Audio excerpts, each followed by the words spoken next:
So it's kind of difficult to say good morning or good afternoon. We're somewhere in between, and I know I stand between you and pizza.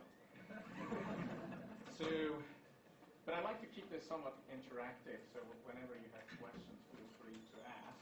It's about career, it's about the end about you, but I'll tell you about my career and how we ended up and what it means to be a researcher in industry in this space. This is probably one of the most fun things I enjoy, talking about research, talking about the career as a researcher and how that can be very fulfilling. And it's one of the few times I get away with a title with an integral in it. And I try to make it somewhat understandable even to non-mathematicians about what does it mean to be a researcher in industry. And it's all about having the right insights about what is the problem I'm solving and why does it matter to the world. It is all about pragmatics, which was particularly hard for me to learn as a Swiss guy. In Switzerland, we're all precise, we're really high quality. In industry, the top, best, highest quality solution is too expensive and takes too long to get implemented. So you have to kind of reach that balance between not quite working and good enough to get it out. And then you have to be tenacious. Just because it doesn't work the first time around doesn't mean you have to give up. One of our interns recently gave a talk. He's trying to develop a solution for Africa with a low cost. You don't have $10,000 to buy a high precision solar measuring instrument. Can you use a camera on a cell phone to measure sun and UV and all that kind of stuff?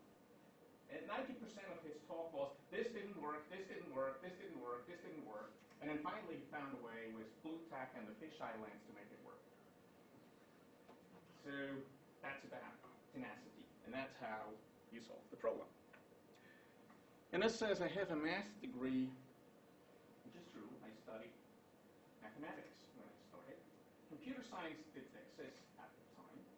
There was a huge fight about, is computer science, well, the math guys were kind of like, how can something which hasn't been around for 100 years be called science anyway? And the electrical engineering department was adamant that soldering is a crucial part of computer science, and thus they should be getting the curriculum for computer science. So in the second year of my math master's, they finally decided to try to see if they even can get students for computer science. And I was kind of going like, you don't even know where it's going yet. I'm finishing my master's.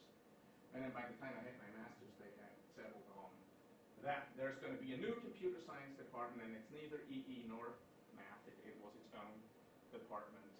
And so I then did a PhD as a computer scientist. Because at the time, if you studied math, actually, you had to choose your major. It was either computer science, theoretical physics, or statistical math for insurance.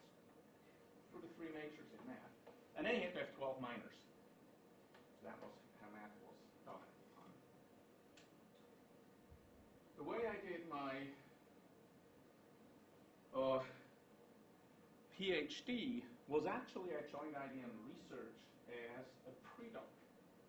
A pre-doc is a doctoral student which works a number of days per week for IBM Research, and the rest of the time he works on his PhD.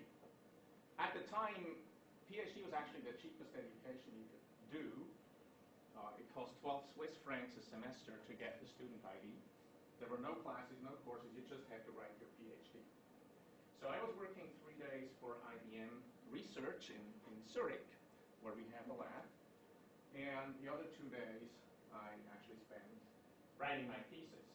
However, I got 100% seating place in IBM, so I essentially had an office. Now this all changed. These days we all have open space offices, so even I, as the associate director of the lab, and the director of the lab doesn't either have an office, so we're all on one big open space. So that's changed a lot. So IBM Research consists, at this point, out of 13 labs around the world. And in the first half of the century, we established most of the labs in the Northern Hemisphere. But as the business shifted, and as the overall business landscape shifted to what some at the time called the BRICS, or the growth markets. So we started to build research labs in the southern hemisphere, or in the growth markets. And that, in 2010, we announced that we were going to build a lab here in Melbourne. And I actually jumped up and down, because at the time I was in your town, to come here and build up a new lab. I thought that would be really fun to build a research lab from scratch. And if you study math and computer science and all the stuff you kind of learn, and then you take a job of building a lab, you have to decide everything from who gets the key to the post office box to what's the strategy. That's a really, really wide spectrum of things you have to do. Now, research in IBM has changed a lot over the years. In 1945, when it was founded, the key was academic excellence and keep an eye on technology, and tell the senior leadership in IBM when there are problems or issues with technology trends for the business. And at that time, they believed researchers need to be left alone, so all our old big labs are in the middle of nowhere. Zurich, well, Zurich's no longer that way. The suburbs of Zurich now encroached all around it. But it was on top of a little hill overlooking Lake Zurich and Zurich. Yorktown, our headquarters, is upstate New York, about an hour and a half north of the city. Huge park, half circle building where you kind of see over trees and grasslands. Almaden, we bought the last farm in a state park on top of a hill overlooking the Silicon Valley. There's nothing around it for a while, and the internet started. We ran a cow cam, a webcam which pointed out to the field in front of the lab where they had cows. So that changed completely over time, and we started to get more and more integrated into the business, and we changed our key value we live by. We live by famous for science and vital to IBM. We get measured both on academic excellence and on business impact. Academic excellence on one hand is kind of simple. You measure number of patents, number of papers, keynotes, kind of the usual academic measurements. Business is a bit harder. On one hand, you've got just dollar value influence. That's easy to measure. Harder things are luster, value to the brand, etc. But all these things are measured essentially on a quarterly basis. We get ranked. You've got this many employees, and you've got half the number of keynotes, and the same lab with the same size, and so on and so forth. So we have competition amongst the labs where we are in this. And we got linked much closer to the business. When the research division started, we got all our funding from the corporation.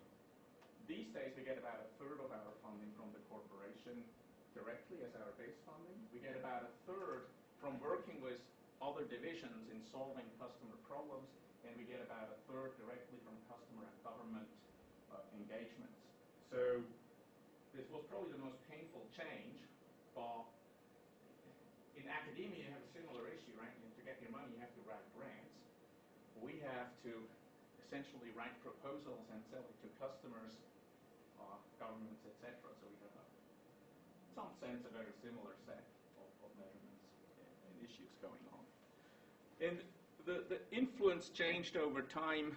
As I said, initially we're completely protected, then we started to work with the business, then we started to work with customers. We really consider the world as our lab worldwide outside. And that's also why all the new labs we're building are kind of in the middle of cities, at intersect points between business and academia. So here we're essentially in Lygon Street at the corner of University of Melbourne, which is a partner of ours in this venture of building this. And the CBD is only 2 blocks down the road in that space. So my career, as I said, I started in Zurich as an intern. When I got my PhD, they moved me to Yorktown, our main lab. Originally, we thought that'd be about 5 years. 20 years later, the opportunity came to build up a new lab in Australia. I stayed a lot longer in the US as I thought I would. I did a lot of things over the years. So a career in research is essentially an increase of scope. I started out as a techie. Anybody here remember OS2? I thought so. You're all too young for that. I wrote all the games for OS2. That's how I got noticed in the US. They pulled me over into the main lab. I did a lot around, we got hired. They wanted to build a new cool project called Magic Paper. The notion was, wouldn't it be cool if we had something where you could have active hyperlinks from information to other information and so on and so forth. That was about 5 years before the internet. Right? The project actually got canceled as a silly idea before I arrived. And then 5 years later, HTML and all of that stuff came along. So we kind of missed the opportunity to be first in that space. And I got to work on electronic mail. At the time, mail was text only. So I did a lot around the MIME standard, the whole multiple fonts, colors, images, all that stuff you can do in email these days. So I built a lot of those standards. I got IBM away from about 3 internal mail systems to be on the internet for quite a bit, to convince the corporation that a standards-based system is much better than a proprietary system. And so from being a techie developing kind of code to being somebody who works at an international level on standards to somebody who actually influences the strategy of a company in an area. So that's kind of an expansion of scope. And that's what we're looking at in careers in IBM. So there's kind of the technical expansion where you start to lead larger teams, have bigger impact on an overall set of technologies or development. The second part of a career is managerial, when you get responsibility for people. And they're not mutually exclusive. There's a number of researchers who are going in and out of management. They may have an idea, they build up something, they manage a team, and then they go back to being a single researcher again for the next idea. And I've been pretty much staying in management once I got to management for the whole thing. But I've been going up in the number of people that I managed up and down many times. When I left Jürg, I had about 150 people. I came here to build a new lab. I started with 2 researchers and 3 interns. Right. So the kind of empire building, as you see in other parts of the business, which are considered a part of a career, are not quite as important in research as they may be in other parts. It's more important to actually have impact on the business, and we do measure impact in terms of strategic, in terms of actual products and things we measure. So, as I said, we built the lab here in conjunction with the University of Melbourne, who was looking for an industrial partner, and the governments who were looking to bring more industrial research into Australia. And the government decided it's kind of hard to measure academic scientific impact. We're going to measure job creation. That's much easier to sell to the voters. So I'm the luckiest guy in IBM. I get measured by how many people I hire, well, at least until next year, where I have to reach 150. Right now, or actually technically by the 25th, where I have a lot of people starting, we will be 120 in the lab. By next year, we have to be at 150, which is going to be about the stable size. And the way this works, and it's kind of a pyramid. We have a few very experienced people, both in terms of academically as well as business-wise. And initially, we brought them all in from other IBM research labs, so they also knew the business. We hired a few experienced subject matter experts. We hire a lot of postdocs and young researchers. And then we don't quite have an expansion of that pyramid into interns, because that's somewhat gated by the number of mentors we have available rather than how many we could technically hire. But it pretty much works on such a model. And so it fits very similar to some of the academic parts where you work yourself up. Postdocs, some of which we may convert to regulars, some of which in a normal academic career you would go to other parts of the world to enhance your knowledge, your experience, etc. So that's a fairly rotating part of our population. Same thing for interns. Most of them will go on to other careers. Some of them may become postdocs in our lab and so on and so forth. It depends a bit where they're at. So the lab here, actually there was a relationship with University of Melbourne before we built the lab. It's all around supercomputing, the notion of taking experiments from wet labs and putting them on a supercomputer in life sciences, the building of the Victorian Life Sciences Institute here at the university. And with that came a small team of 6 researchers to help the life sciences researchers to move their wet lab stuff to the computer.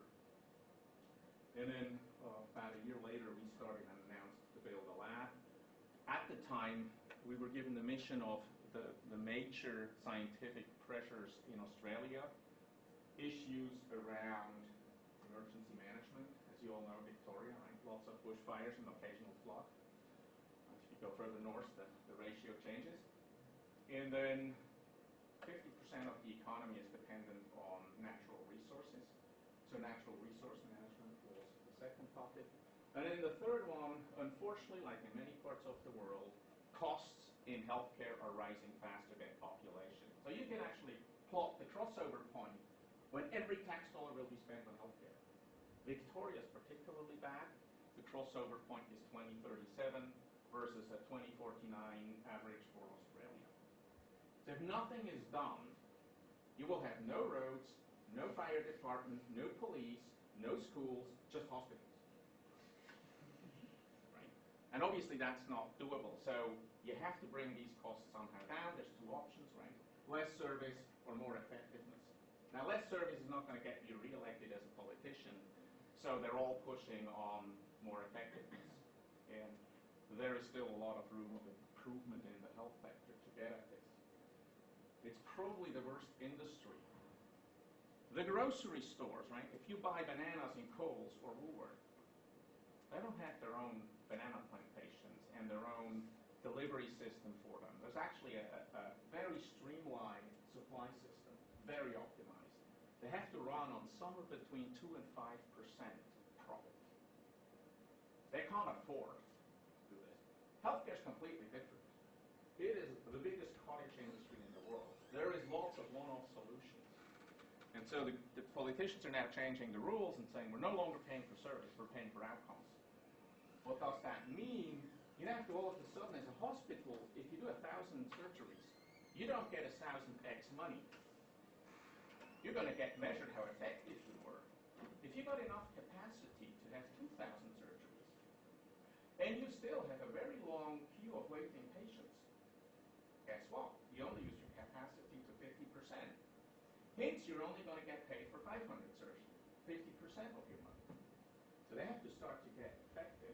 And they have to manage the patient queues waiting for surgeries, so they're coming down, right? They only get paid for 1,000 surgeries if the queues are empty. If that's so, it's a very interesting set of changes, and that now means you have to apply a lot of math optimization. How do you do that? And it's one of these hard problems. The optimal solution means you make everybody unhappy, right? The doctors are unhappy, the nurses are unhappy, the hospital are, because you can't actually optimize the best outcome for each of them simultaneously, right? So everybody has to give a little to come to an overall best outcome in this part.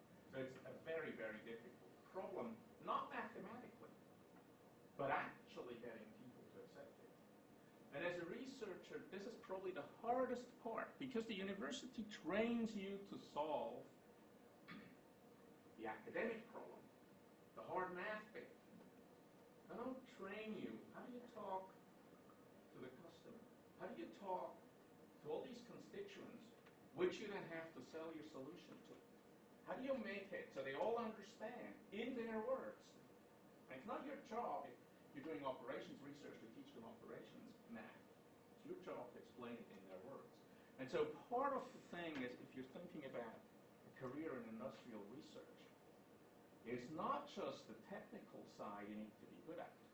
You also need to understand, what is the other side talking about? What's their language? What's the industry? What's the area you are interested in? Because you need to learn that as well. You heard about my career, and I've worked a lot with financial services. Part of it is I'm the black sheep in the family. My family is either farmers in the Swiss Alps or bankers. So I know a lot of FSS from the conversations over dinner when I grew up. And I'm the black sheep who studied math and computer science.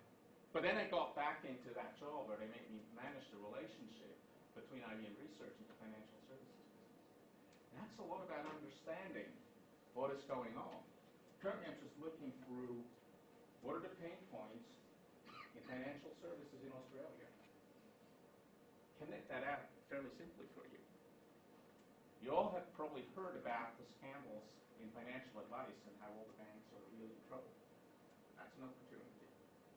There's new payment systems coming. There's a lot more data.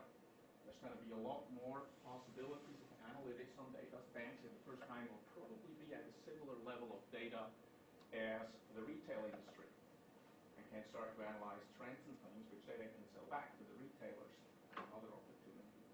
Risk and compliance, partially fueled by that whole debacle in the wealth management space, partially fueled by the financial crisis from 2008. A lot more regulation is coming in. So risk and compliance, big thing. And that's part of the thinking as an industrial researcher. You have to understand what's the landscape. And then you have to start to figure out what are the solutions in this space. Now, the strategy I have around doing that, I'm not going to talk to you about, that's obviously somewhat confidential, but I want to give you kind of an idea of, these are the kinds of things you have to start thinking about. Given the technology you're learning, what are the problems it can solve? How does it hang together? How do you actually see those problems? And we just shifted, the industry and the IT field is shifting tremendously fast. So we just reorganized the lab into a couple more horizontal layers around as a service, compute as a service, cloud. This shifts research. Traditionally, it took us 12 to 18 months to have an idea, build a prototype, then 12 to 18 months to find a customer to try it out, then another 12 to 18 months to get it over the fence into a product.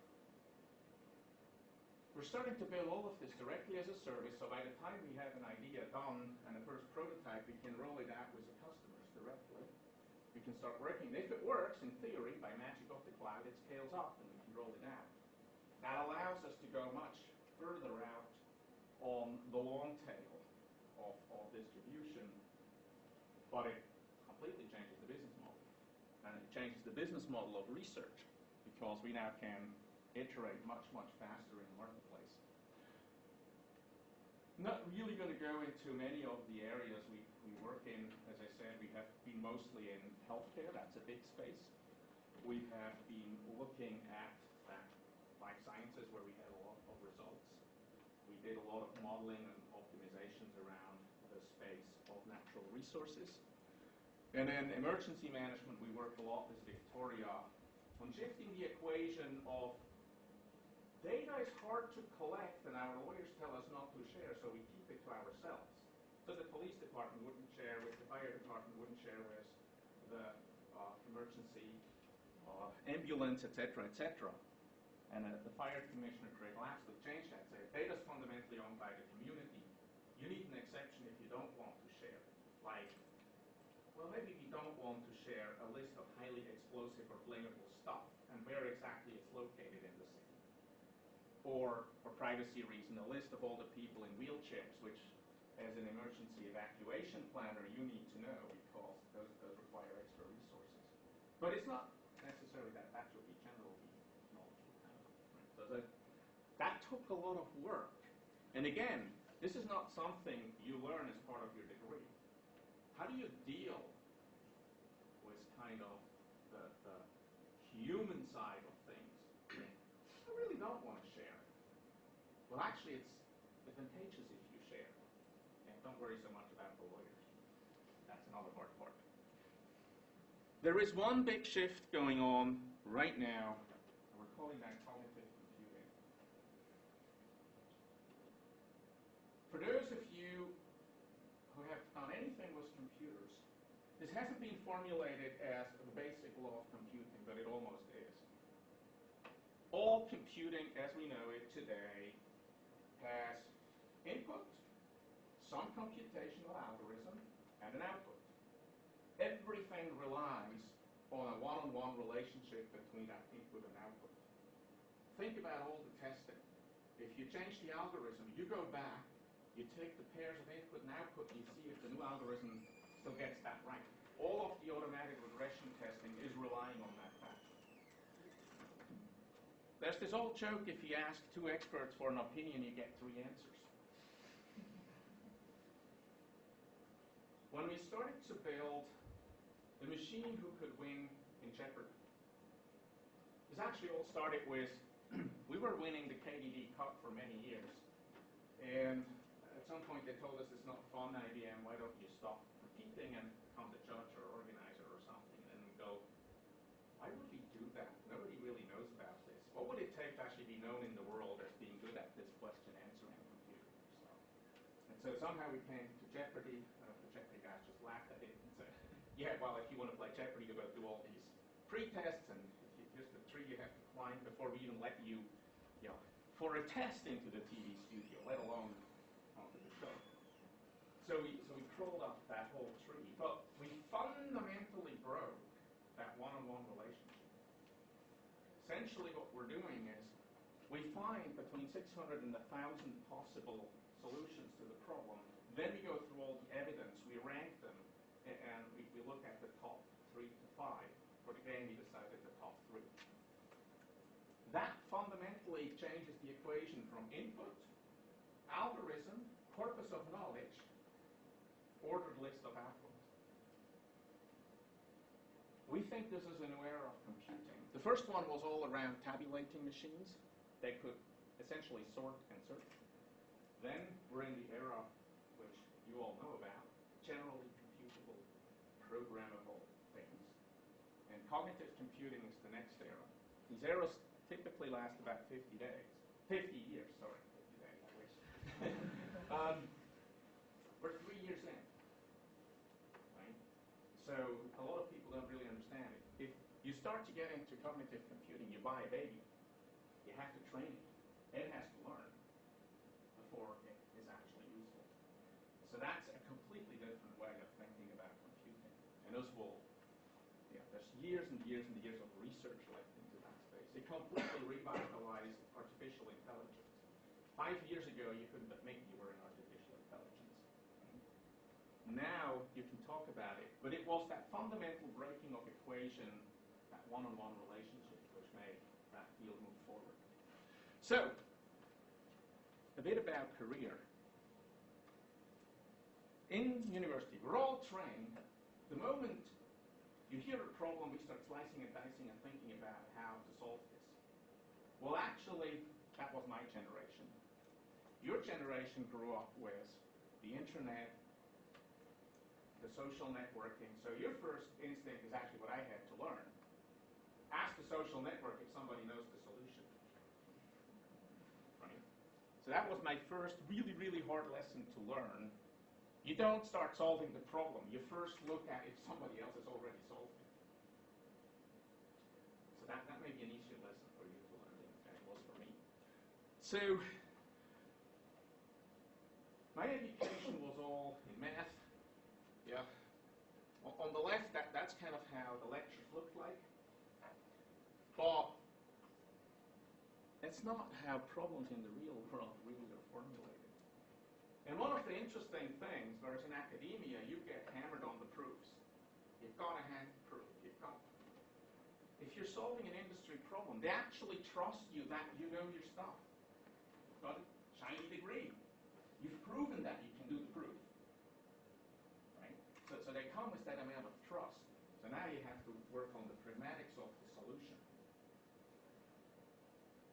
And then, bigger's not always better. How many of you like Rubik's Cube? 3 by 3, that's a cube here.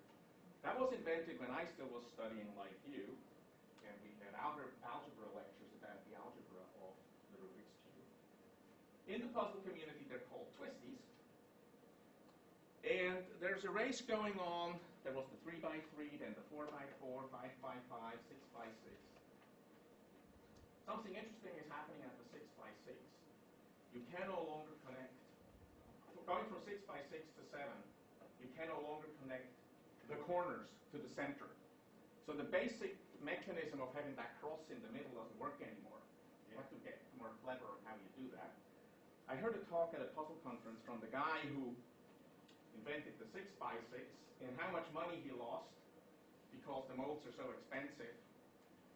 And then the next year he came back to the conference and he talked about the 7 by 7 and how he solved the problem. And I'm going like, so let me get this straight. You lost your shirt on the 6 by 6. You're developing the 7 by 7. You're telling us how much more expensive the molds are going to be. And as you go up, there's less and less people. Essentially, you can only send to a very small community of fans, and then to a large community, largely somewhat, of parents who think their kid is the smartest that needs the biggest, right? Or somebody who wants to kind of give you a gap. That's about it, right? So the market's very small. Again, you have to think through those parts. And this was actually one of the most fun things. This is a 17 by 17 by 17 Rubik's Cube. Oscar van Deventer, a good friend of mine, invented it. And when he showed it, I went up to him and said, right, this is your joke to the community that going from 6 to 7 to 8 to 9 is a silly game. I said, yes. But I think I was the only one who got that. So everybody else was really excited about the 17 by 17 by 17 cube. And it's 3D printed and everything, right, so it's really cool. You can't play with it, really. But anyway, you can find it on YouTube. And then tenacity. Don't ever give up. This is really important. There is a lot of things which on the first time you fail. They don't work. That doesn't mean there isn't a solution. That doesn't mean you can't find a pragmatic solution. And sometimes it doesn't have to be completely perfect, right? There's all these old jokes about mathematicians and engineers and so on and so forth.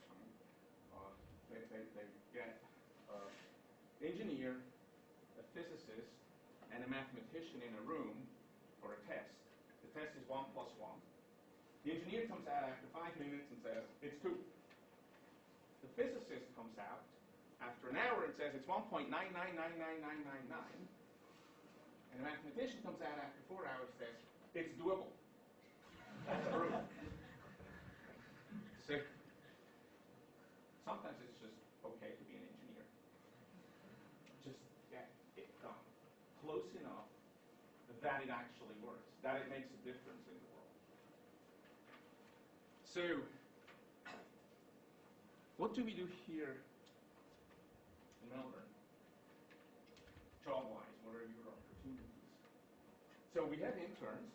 We got 2 models. One is what we started with here, similar to what I went through, the more pre-doc kind of model, where we make contracts for a year where you work 1 or 2 days a week at IBM Research, and the other 4 or 3 days you work at the university on your PhD degree or your master's degree in that part. And that works very well, particularly in Melbourne. It doesn't work anywhere else. So we started experimenting this year also with the more traditional 3-month block internships where we bring interns in for a very concentrated block on an interesting project. The goal in most of these is to answer a question and have a publication at the end of it. So we think that's going to be very interesting. And it allows us to also bring in, and you might not want to hear that here at the University of Melbourne, but from other universities which are not in Melbourne. Right? That kind of works. But that's an important part when I look at CVs, and I literally get hundreds of CVs a month. Internships are an important part to distinguish yourself from publications and papers these days. And when I studied, that wasn't as important, but these days that is kind of the academic measure. But it's also how much actual experience in the industry have you gained? And internships are a good way to gain that. Then the next level up is postdocs, very similar to academia, they're fixed-term contracts.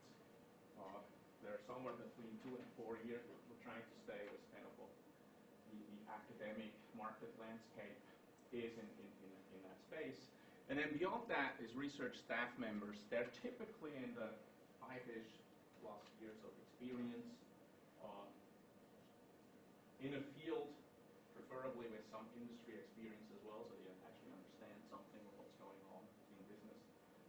And then our levels, even though they're all called different, they have different breakpoints, but they're very similar to the ABCDE level system in academia, in a sense.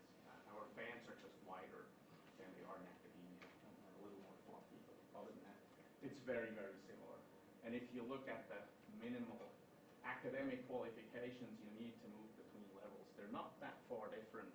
So researchers at my level would be like the dean here, or a head of a school, something like that. So they're very comparable in terms of being able to lead whole teams, being able to figure out what's going on in the world, actually being known in the world.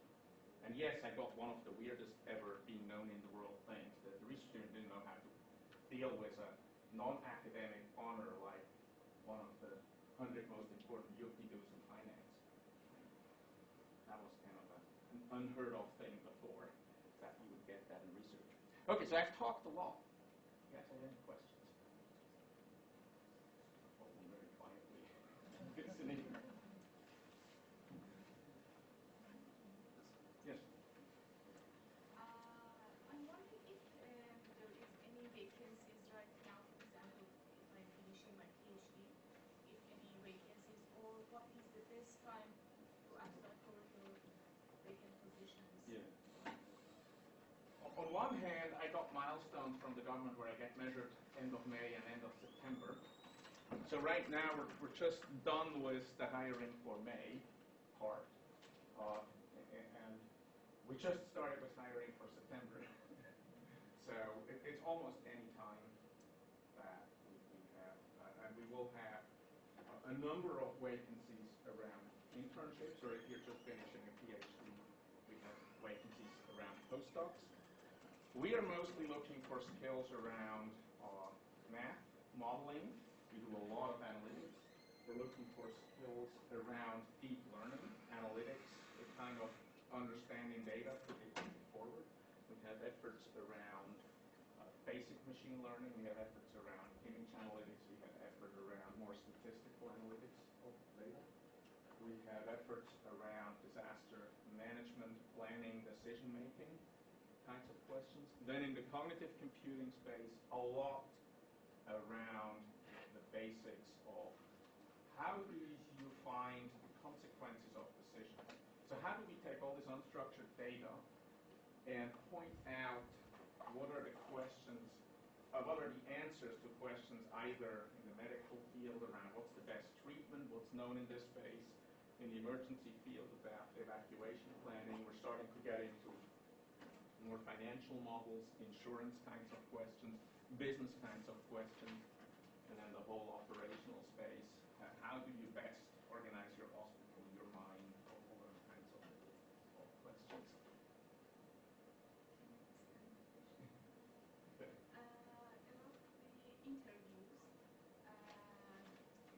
for me, I don't have any experience on interviews, and I heard that the interview in IBM takes a lot, maybe a day, 6 or 7 groups of Yes. Researchers are asking some questions, and I want to know about the selecting criteria in your company, and how can we Yes. deal with that in order to get that position. Yes.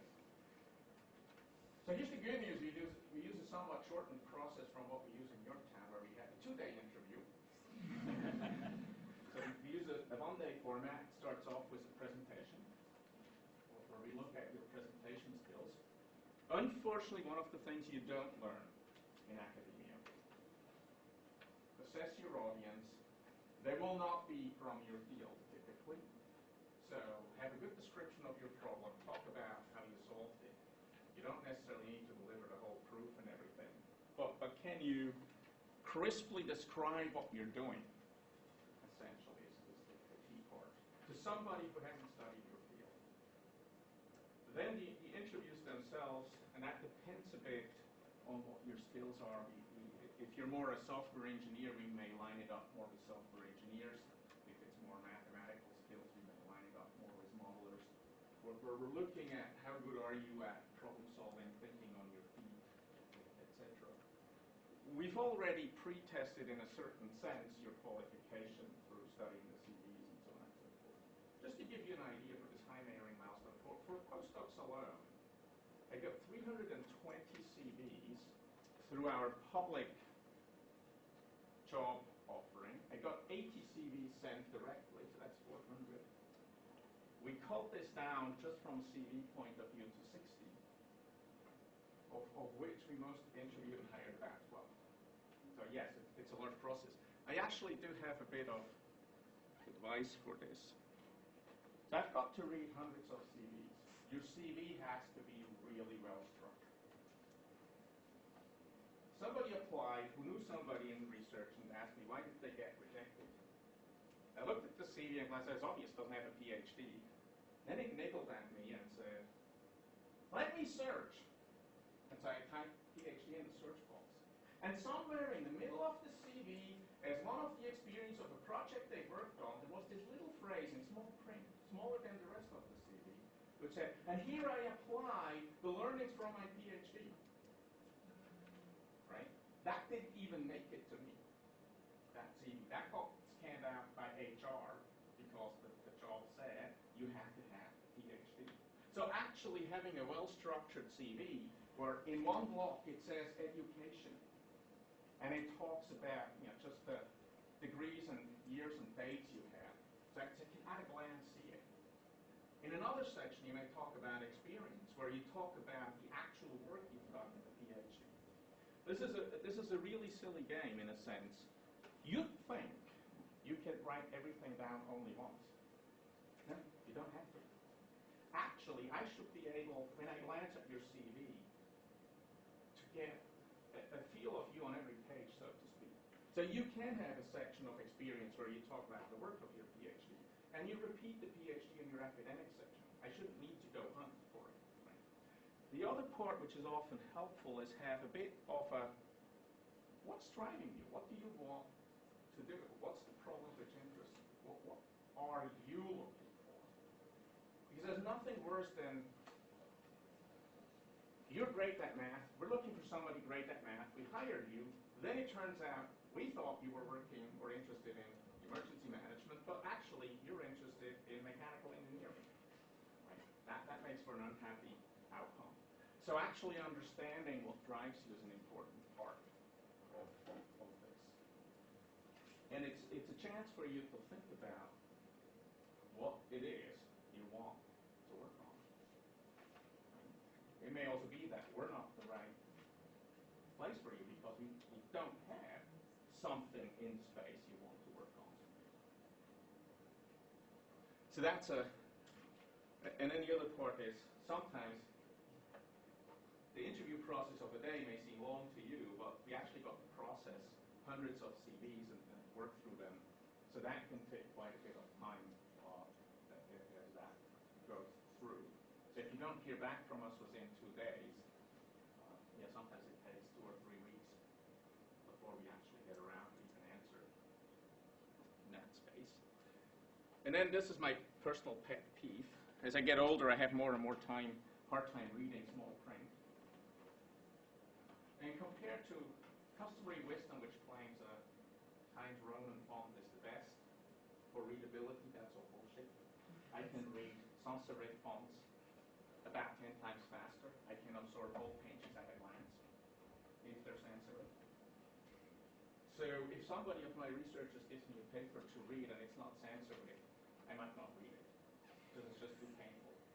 And if it's a doc file, I can change the font myself, then I can actually absorb it really fast.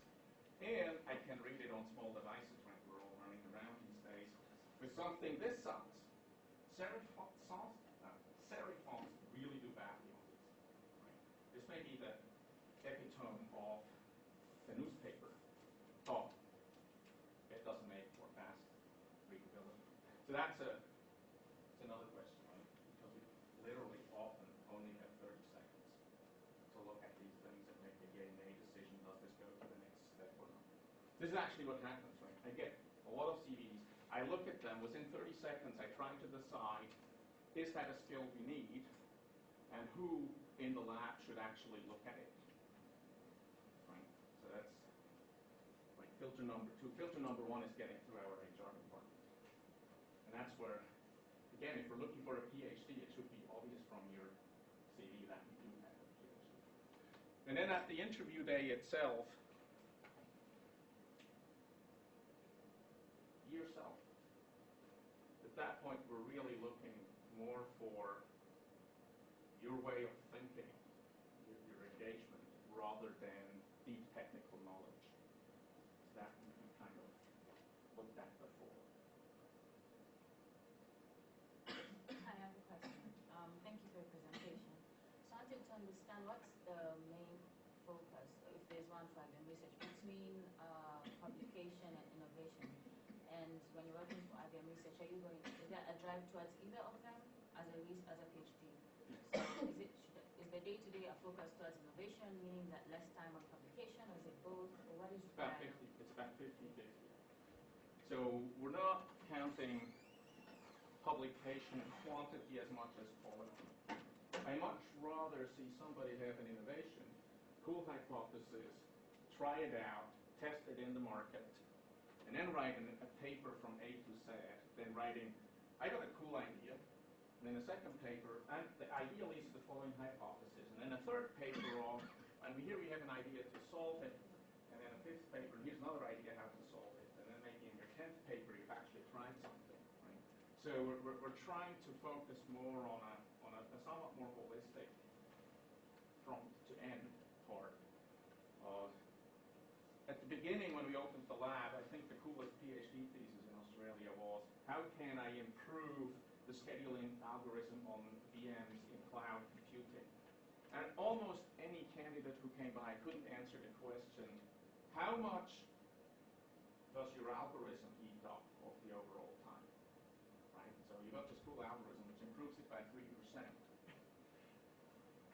Write a nice paper about it. But if your algorithm eats up 6%, you're already in deep, right? And then you also need to know that if you don't bring 10%, nobody in their right mind will change an operating data center. So you've got to kind of understand, and that's why I'm saying we're looking for this end-to-end. And we measure every quarter how many papers, how many patents, how much dollars we influence. And the researchers who are a balance between, over the years, between kind of business impact and academic impact do the best. It is really, really hard to be at the top if you're only academic or if you're only business. Right? So the people who are good at both are actually the ones who typically end up at the top. There are exceptions, but they're rare. So, hope that answers the question. Yes? Just have a question.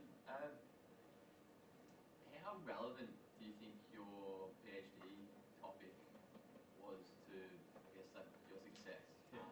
Was that the specifics of what you studied, or was it more just the general way of thinking? It's the general way of thinking. In a certain sense, mine was completely irrelevant and way ahead of its time. It was about cut and paste of complex objects in interrelated fields. Think of having a book with references, see figure 1, see blah, blah, blah, and if you cut out that piece, what happens to the C portion? Right? That was before the internet. At the time of the internet, you would have done what happens if you cut and paste a piece out of the website with links, and by that time, what happens to the links was kind of solved. Right? Because the whole URI scheme solved a lot of that problem. I did it with Bayesian networks and other kinds of complicated stuff. And it was all around network protocols. What we were working with at the time was communication protocols, where A tells B, who asks C, who tells back to B, who gets back to A. And what happens, a lot of the network protocols have all these layers, and there's lots of patterns which are the same, so you cut and paste them from one to the next. But what happens to all these other parts, which now are now dangling kinds of questions? But to my career, it was completely irrelevant. It's not what you wanted to hear. But that's not always the case. So there's a lot of, it influences the field, right? So in the sense of the cut and paste part of my thesis was irrelevant. But the knowing communication protocols and how all that stuff works, internet standards, email standards, it had a lot to do with the knowledge I gained of the field around it. So if you have a PhD in medical image analysis, your actual PhD algorithm may be irrelevant, but that knowledge you gain around is really the key part, right? And what we're looking for. Do you know an area which we're interested in? Full well knowing that probably what you work in your PhD may not be more than a starting point.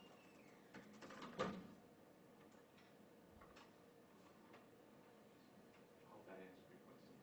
You talked more about you have some projects and you need some people to hire to do that project. Yeah. What if some students, like PhD students, coming with ideas that this is a problem, I want to solve this problem, and this has a significant impact in the healthcare?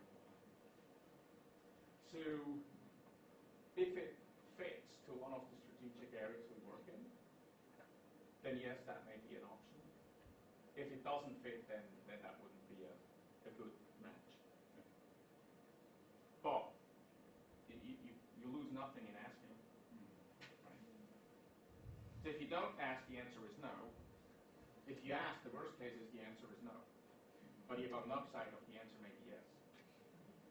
Yeah, just wondering whether there is like these options for the students.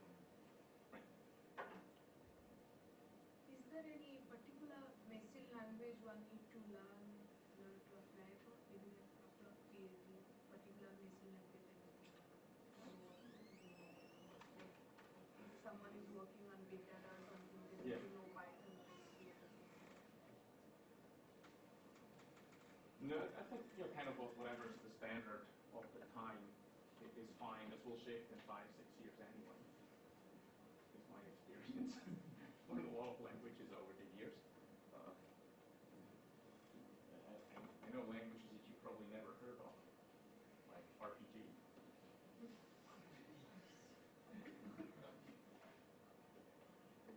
It's more that can you actually have the logic of programming than a language itself.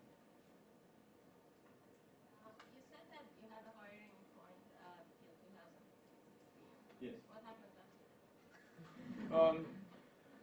We will go more into rotational models. So I expect we're going to have a fairly high turnover of staff from at the full hired staff are probably going to be similar to what the industry turnover rate is.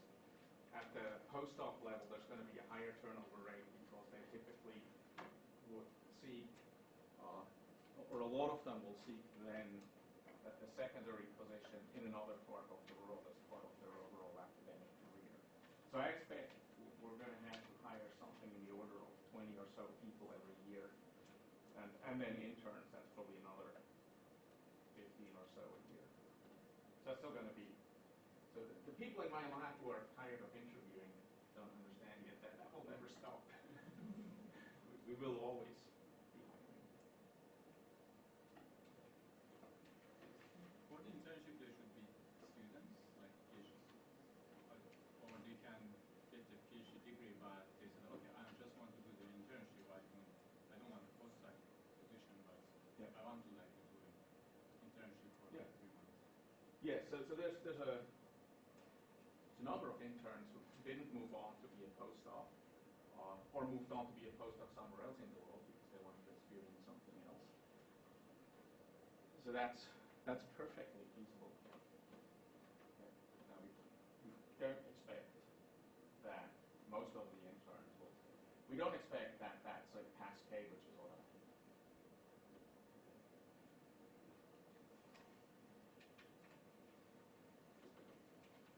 Okay. Thank you very much.